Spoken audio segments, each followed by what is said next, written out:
But anyway, I do have a topic today to Okay. talk about. So you guys are probably familiar with the polls that come out from time to time that talk about the rise of the non-religious in America. Okay. Yes. Well, there's this guy named Rodney Stark. He's a professor up at Baylor. And he just published an article in the Wall Street Journal, I think about a week or so ago, that talked about, the title of it was The Myth of Non-Religious America.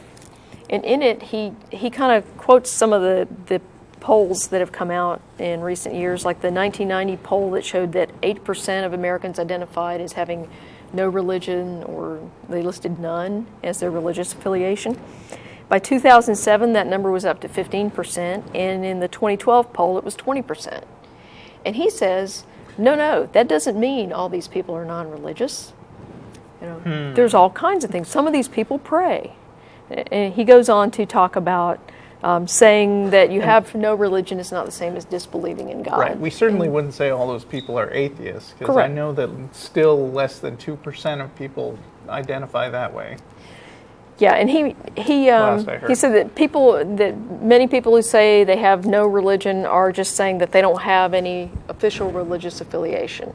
Right. And we hear from those people. yeah. They're like, I don't believe in any man-made religion, but I still love Jesus. Yeah. And he's saying that the increase in this no religion group may be an illusion caused by the rising non-response rate to survey studies. Okay. Which is a nice way of defining his problem out of existence. But there's a recent Pew Research poll that was published January 2nd this year, and it's really worth taking a look at this, because this one is about the percentage of people that think that the rise of the non-religious is a good thing, a bad thing, or doesn't make any difference. And so overall what it found is that among all adults, all religious affiliations, 11% of people think that the rise of the non-religious is a good thing. 39% say it doesn't make a difference, and 48% overall say it's a bad thing. And if you look at those numbers and split them up by age groups, the 18 to 29-year-old age group, the overwhelming majority of people think that it's either a good thing or it doesn't make a difference. Nice. So, yeah, very small number think it's a bad thing. And as I always say about gay marriage, the people who are against it the most are gonna die. Yeah. And that's abundantly clear from this poll. If you look at the people that are, most opposed or most think that it's really bad that, we have a lot more non-religious people.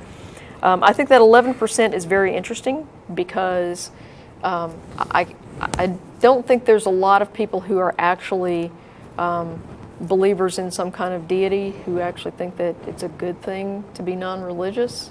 Mm-hmm. So I think that number is very telling. And I would also point out that... I'm actually surprised that so few, it was like less than 50% of people think it's bad for there to be more non-religious people. That is unusual. Yeah. Seemed to me. But one of the things I would caution people about is with looking at that 20% of non-religious and say, it overstates the number of atheists.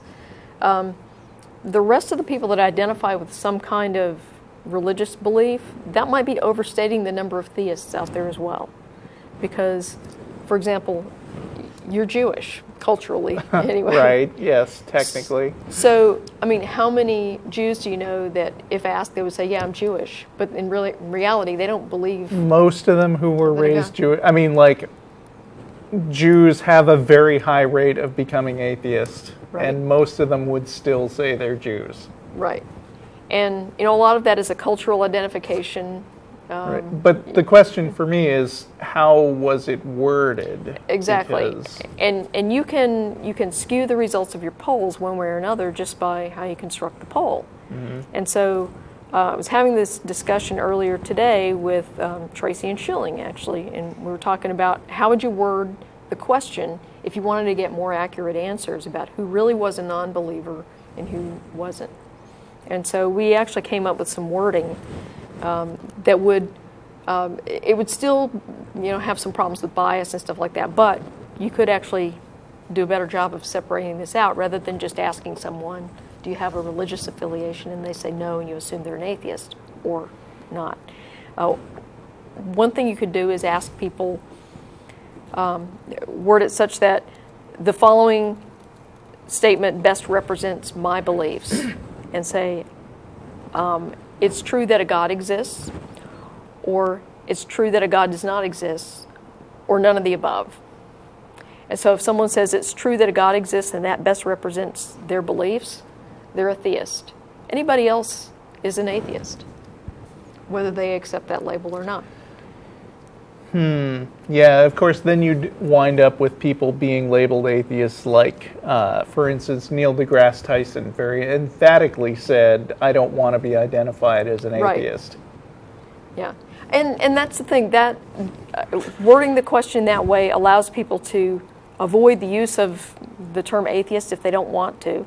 This is just a statement of what you believe. And, the label that we use for people who don't believe a God exists is atheist. But you don't have to apply that to yourself if you don't want to. I'm reminded of a survey that I kind of frequently bring up to people who want to be snotty about philosophy when they're trying to argue for religion, which is a survey that was done among professional philosophers, which basically gave them a whole lot of questions and worded them and instead of asking simple yes or no type things, they would ask, do you accept, lean toward, or accept or lean toward the opposite, or not, or neither. And so the questions are things like free will, compatibilism, libertarianism, or no free will. And then for God, theism or atheism. Well, in this case, they actually asked that specifically, but I just like to tout the fact that 72% of professional philosophers said they accept or lean toward atheism, and only 14% accepted or lean toward theism. Yeah. But anyway, but you can have a complex survey where you take multiple answers per question and you ask a bunch of different questions to clarify. Yeah, and that's one of the issues with these polls is a lot of them are done as telephone polls, and telephone polls really don't lend themselves to really complex questions because you've got probably someone doing the poll who may not be very well versed in all of the nuances of the questions that they're asking. And so if someone asks that person doing the phone survey a question to clarify something, that person may not even know the answer who's doing the poll. So, there are all kinds of problems here. But, the data, it still supports the idea that we're moving toward a more non-religious and more secular view, especially among younger people. Right. So, probably once a year we get an article or something of some theist who's complaining that we're overstating our numbers. And, yeah, I try not to overstate our numbers. Yeah. I mean, I feel like atheism is still very much a minority position. It is. But I do think that it is growing faster than theism. I think theism has very much achieved market saturation. There is nobody who isn't a theist already who hasn't heard about the product, at least. Yes.